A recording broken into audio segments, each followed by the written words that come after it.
Hello folks, today we are looking at a standing seam in a roof. Let me back this off here a little bit and you can see it here a little better. And they really did a great job. You can see how they flashed the windows and stuff. But what I wanted to talk to you about is a question I get asked a lot. And if you get down in here and you can see right here, they're all open. My ribs are all open. And they say, well, should you seal them?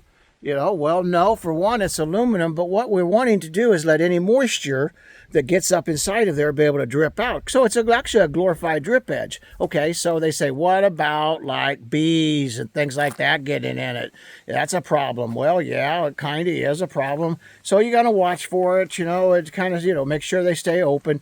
But, you've got to leave them open for ventilation and so moisture.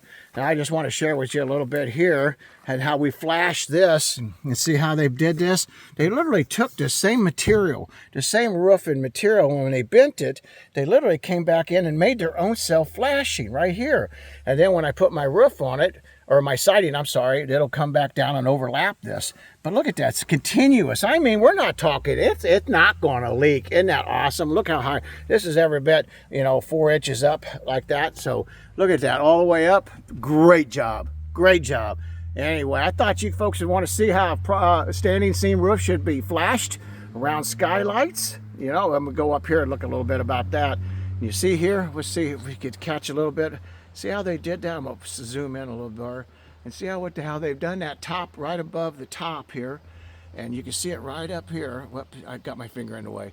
But see how they cut that roofing material, slid up in underneath there, then come back in with this system. Great job. Anyway, I hope it's been educational. Share with your friends. You ever looking to do a metal roof? This is a great video to check out and hopefully learn yourself.